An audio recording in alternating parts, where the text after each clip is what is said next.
السلام علیکم ورحمۃ اللہ وبرکاتہ۔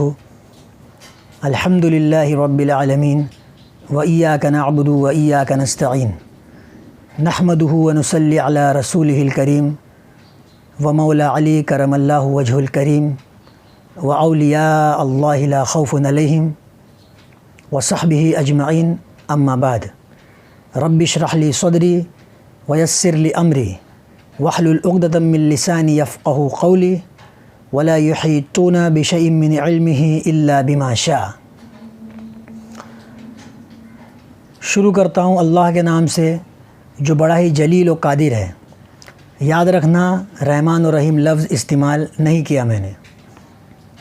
میرے بھائیوں، بزرگوں اور دوستوں اور میری تمام بہنوں یعنی خواتین حضرات، میں آپ لوگوں کی خدمت میں حاضر ہوں ایک اہم پیغام لے کے، اور وہ پیغام میں اللہ کی کتاب قرآن کے حوالے سے دوں گا انشاءاللہ۔ جیسا کہ ہم سب جانتے ہیں کہ پوری دنیا میں ظلم اور ناانصافی اور تجاوز یعنی غیر شریعت نظام اور غیر فطری چیزوں کا ماحول بنا ہوا ہے۔ اب ایسے حالات میں جو امت محمد صلی اللہ علیہ وسلم ہے،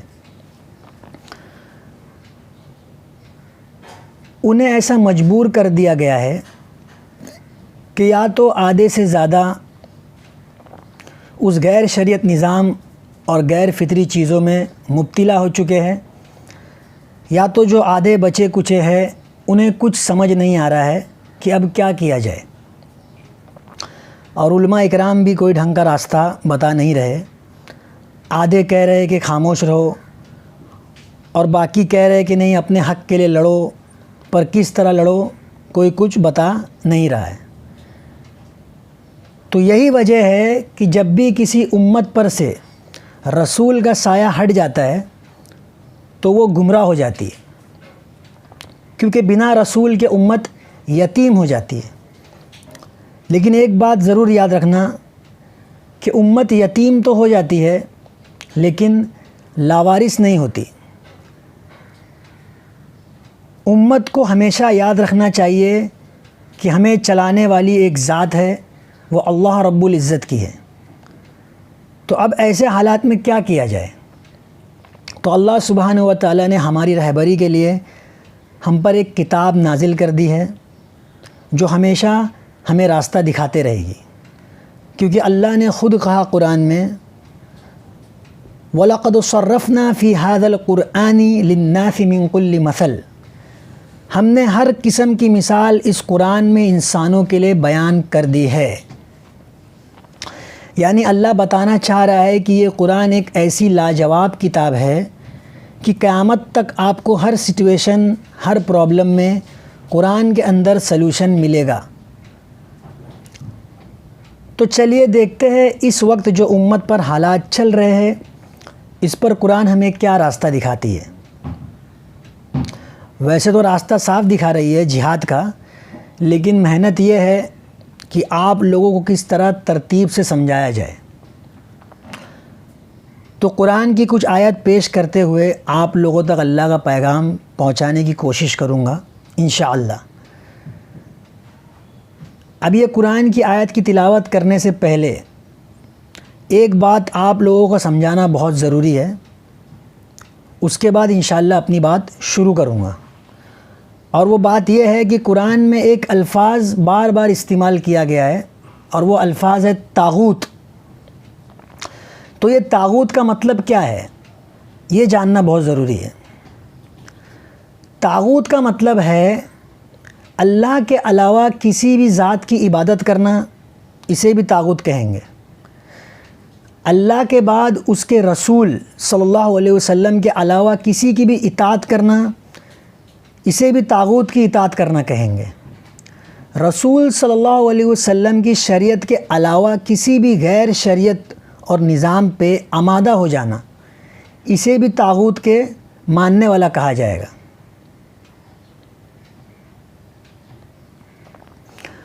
اور طاغوت شیطان کو بھی کہتے،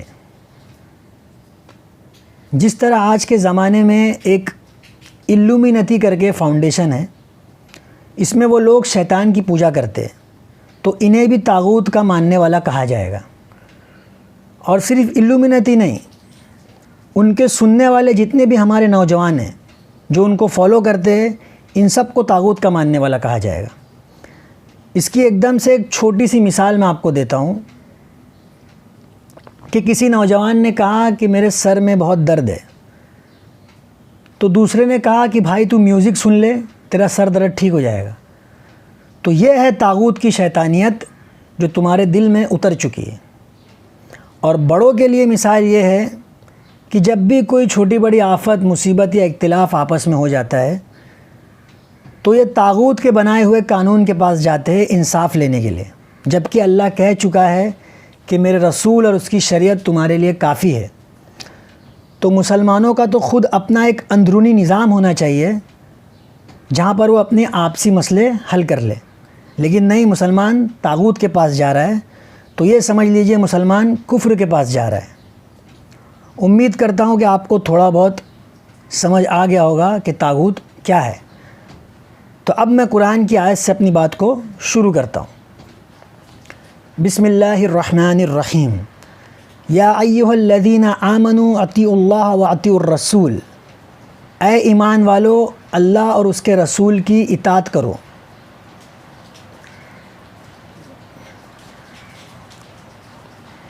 فَإِن تَنَازَعْتُمْ فِي شَيْءٍ فَرُدُّوهُ إِلَى اللَّهِ وَالرَّسُولِ، اگر تمہارے درمیان کسی بات پر اختلاف ہو تو اللہ اور اس کے رسول کی طرف آؤ۔ پھر دیکھیے آگے اللہ کیا کہہ رہا ہے۔ أَلَمْ تَرَ إِلَى الَّذِينَ يَزْعُمُونَ أَنَّهُمْ آمَنُوا، کیا تم نے دیکھا نہیں ان لوگوں کو جو یہ دکھاوا کرتے ہیں کہ ہاں ہم ایمان رکھتے ہیں؟ یریدون ان یتحاکموا الی الطاغوت وقد امروا ان یکفروا بہ، لیکن پھر بھی وہ اپنے درمیان فیصلہ کروانے کے لیے طاغوت کے پاس جاتے ہیں جبکہ انہیں اس کفر سے منع کیا گیا ہے۔ سخت الفاظ استعمال کیا اللہ پاک نے۔ آج یہی مسئلہ ہے کہ ہم ظلم اور ناانصافی کے خلاف کچھ نہیں کر پا رہے، کیونکہ جو امت اپنے آپسی اختلاف کو ختم نہیں کر سکتی وہ کیسے کافروں اور مشرکوں کے ظلم کو ختم کرے گی؟ سوچنے والی بات ہے بھائیو۔ اس لیے میں نے یہ آیت سے شروع کیا، ابھی تو آگے بہت پیغام باقی ہے، تو چلیے آگے بڑھتے ہیں۔ وَإِذَا قِيلَ لَهُمْ تَعَالَوْا إِلَى مَا أَنزَلَ اللَّهُ وَإِلَى الرَّسُولِ، اور جب ان سے کہا جاتا ہے کہ آؤ اللہ اور اس کے رسول کی طرف کہ جو اس پر حکم نازل ہوا ہے، رَأَيْتَ الْمُنَافِقِينَ يَصُدُّونَ عَنْكَ صُدُودًا، تو تم دیکھو گے یہ منافق منہ پھیر لیتے ہیں۔ آج بھی سیم سچویشن ہے کہ جب اللہ کا حکم ہے کہ ظلم کے خلاف رسول کے طریقے کے مطابق لڑو، جان و مال خرچ کرو، تو لوگ منہ پھیر لیتے ہیں۔ پھر دیکھیے اللہ کیا کہہ رہے ہیں۔ وَمَا أَرْسَلْنَا مِن رَّسُولٍ إِلَّا لِيُطَاعَ بِإِذْنِ اللَّهِ، کہ ہم نے رسول کو نہیں بھیجا سوائے اس کے کہ اس کی اطاعت کی جائے اللہ کے حکم سے۔ تو اب کس طرح اطاعت کی جائے گی؟ تو اب آگے اللہ خود بتا رہا ہے کہ کس طرح اطاعت کی جائے گی۔ چلیے دیکھتے اللہ کیا کہہ رہا ہے۔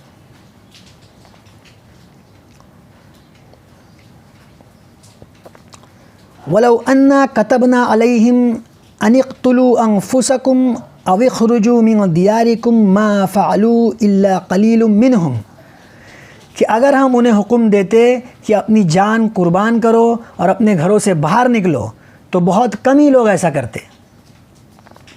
وَلَوْ أَنَّهُمْ فَعَلُوا مَا يُوعَظُونَ بِهِ لَكَانَ خَيْرًا لَهُمْ وَأَشَدَّ تَثْبِيتًا، اور اگر وہ ایسا کرتے جو ان سے کہا گیا تو وہ ان کے لیے بہتر ہوتا اور ان کے ایمان کو مضبوط کر دیتا۔ وَإِذًا لَآتَيْنَاهُمْ مِن لَّدُنَّا أَجْرًا عَظِيمًا، اور پھر ہم انہیں اپنے پاس سے اجر عظیم عطا کرتے اس دنیا اور آخرت میں۔ وَلَهَدَيْنَاهُمْ صِرَاطًا مُسْتَقِيمًا، اور انہیں سیدھے راستے کی ہدایت دیتے۔ وَمَن يُطِعِ اللَّهَ وَالرَّسُولَ فَأُولَٰئِكَ مَعَ الَّذِينَ أَنْعَمَ اللَّهُ عَلَيْهِم مِّنَ النَّبِيِّينَ وَالصِّدِّيقِينَ وَالشُّهَدَاءِ وَالصَّالِحِينَ، اور جو اللہ اور اس کے رسول کی اطاعت کرے گا تو وہ ان لوگوں کے ساتھ ہوں گے جن پر اللہ کا انعام ہے، جیسے انبیاء، صدیقین، شہداء اور صالحین۔ سبحان اللہ، سبحان اللہ۔ بھائیو، اس سے بڑی بات اب کیا ہو سکتی ہے؟ اللہ نے کیا مقام عطا کیا کہ اللہ فرما رہا ہے کہ جو رسول اور اللہ کی اطاعت کرے گا اور جو اس پہ حکم نازل ہوا ہے اس کے لیے آگے بڑھے گا تو وہ ان لوگوں کے ساتھ اٹھایا جائے گا قیامت میں جو انبیاء، صدیقین اور شہداء اور صالحین ہوں گے۔ سبحان اللہ، کیا بڑا مقام ملے گا۔ پھر دیکھیے آگے اللہ کیا کہہ رہا ہے، وَحَسُنَ أُولَٰئِكَ رَفِيقًا، اور بے شک وہ بہترین ساتھی ہے۔ سبحان اللہ۔ یا ایھا الذین آمنوا خذوا حذرکم فانفروا ثبات او انفروا جمیعا، اے مسلمانوں اپنے بچاؤ کے لیے پوری تیاری کر لو اور پھر الگ الگ گروہ میں بڑھ جاؤ اور مقابلہ کرو۔ او انفروا جمیعا، یا پھر ایک ساتھ جمع ہو جاؤ اور نکل پڑو۔ یہ اللہ کہہ رہے ہیں، فَلْيُقَاتِلْ فِي سَبِيلِ اللَّهِ الَّذِينَ يَشْرُونَ الْحَيَاةَ الدُّنْيَا بِالْآخِرَةِ، اور لڑنے دو انہیں جو دنیاوی زندگی کو آخرت کے بدلے میں بیچنا چاہتے۔ کیا سودا ہے۔ وَمَنْ يُقَاتِلْ فِي سَبِيلِ اللَّهِ فَيُقْتَلْ أَوْ يَغْلِبْ فَسَوْفَ نُؤْتِيهِ أَجْرًا عَظِيمًا، اور جو اللہ کے راستے میں لڑے گا پھر چاہے قتل ہو جائے یا غالب آ جائے، ہر صورت میں ہم اسے زبردست اجر عطا کریں گے۔ اللہ کا وعدہ ہے، اور اللہ فرماتا ہے ان اللہ یخلف المیعاد، میں اپنے وعدوں سے نہیں مکرتا۔ مسلمانوں، غور فرمانا اللہ کی ہر ایک آیت پر۔ آگے بڑھتا ہوں، وما لکم لا تقاتلوا فی سبیل اللہ، اور کیا وجہ ہے جو تم نہیں لڑتے، والمستضعفین من الرجال والنساء والولدان الذین یقولون، اور کیا وجہ ہے جو تم نہیں لڑتے ان مظلوم عورتوں، مردوں اور بچوں کی خاطر جو یہ دعا کرتے۔ اور کیا دعا کرتے آگے اللہ خود بتا رہا ہے قرآن میں، ربنا اخرجنا من هذه القرية الظالم اهلها، یہ دعا کرتے ہیں کہ اے ہمارے رب ہمیں اس ملک سے نکال لیجئے جس کے ظالم لوگ ہم پر ظلم کر رہے ہیں، وَاجْعَلْ لَنَا مِن لَّدُنْكَ وَلِيًّا وَاجْعَلْ لَنَا مِن لَّدُنْكَ نَصِيرًا، اور ہمارے لیے اپنی طرف سے کوئی مسیحا بھیج دیجئے، ہمارے لیے اپنی طرف سے کوئی مسیحا بھیج دیجئے جو ہماری مدد کرے۔ کیا آج یہ ہو بہو حالات نہیں ہیں؟ سیریا، فلسطین، کشمیر اور طرح طرح کے مسلمان جہاں ستائے جا رہے ہیں، کیا ان کی ماؤں کے، ان کی عورتوں کے، ان کے بچوں کی زبان سے یہ دعا نہیں نکلتی اللہ کے لیے کہ اللہ کہہ رہا ہے یہ ذمہ داری ہم نے مومنوں پر ڈالی، ایمان والوں پر ڈالی ہے۔ میں پچھلی بار بھی آپ کو بتا چکا ہوں، اللہ زمین پر اتر کر نہیں آئے گا ہماری مدد کے لیے، یہ ہمارا امتحان ہے۔ جنت اتنی آسانی سے نہیں ملے گی بھائیو۔ انسان ہونے کے ناطے خالی کھانا پینا ہماری ذمہ داری نہیں ہے، بہت ساری ذمہ داری ہے۔ اللہ سمجھنے کی توفیق عطا فرمائے۔ آگے بڑھتا ہوں اپنے پیغام کی آخری آیت کی طرف، جس کے بعد انشاءاللہ بات ختم کر دوں گا۔ الذین آمنوا یقاتلون فی سبیل اللہ، اور جو ایمان والے ہیں وہ اللہ کے لیے لڑتے ہیں۔ والذین کفروا یقاتلون فی سبیل الطاغوت، اور جو کافر ہے وہ طاغوت کے لیے لڑتے ہیں۔ فقاتلوا اولیاء الشیطان، لہٰذا اے مسلمانوں تم شیطان کے دوستوں سے لڑو۔ ان قید الشیطان کان ضعیفا، بے شک شیطان کی چالیں کمزور ہے، بے شک شیطان کی چالیں کمزور ہے۔ یہ اللہ کہہ رہا ہے، یہ پورا اللہ پاک ہمیں ترتیب کے ساتھ، پلاننگ کے ساتھ، حکمت کے ساتھ راستہ بتا رہا ہے قرآن میں، اور یہ بھی بتا رہا ہے کہ شیطان اور طاغوت کی چالیں کمزور ہے، وہ کبھی تم سے کامیاب نہیں ہو سکتے، کبھی تم پر غالب نہیں آ سکتے۔ یہ اللہ کہہ رہا ہے میرے بھائیوں، کچھ تو غیرت پیدا کرو دل کے اندر۔ اگر کچھ نہیں کر سکتے ہم لوگ تو کم سے کم دل میں غم اور فکر پیدا کرو، جانوروں والی زندگی مت جیو۔ کھانا پینا گھومنا پھرنا سونا، اللہ کے لیے فکر مند بن جاؤ، اللہ کی ناراضگی کا سودا مت کرو، ہوش کے ناخن لو اور قرآن کو سیکھو، سب کچھ ٹھکانے پہ آ جائے گا۔ میں آج کے لیے اپنی بات کو یہیں ختم کرتا ہوں اور امید کرتا ہوں آپ لوگوں کو بات اچھے سمجھ میں آ گئی ہوگی۔ آپ لوگوں سے درخواست ہے اس ویڈیو کو زیادہ سے زیادہ شیئر کریں، اور اس بیان میں جو مجھ سے غلطی کوتاہیاں ہوئی ہے اللہ رب العزت اسے معاف کرے۔ وآخر دعوانا ان الحمد للہ رب العالمین، سبحان ربک رب العزت عما یصفون، وسلام علی المرسلین، والحمد للہ رب العالمین۔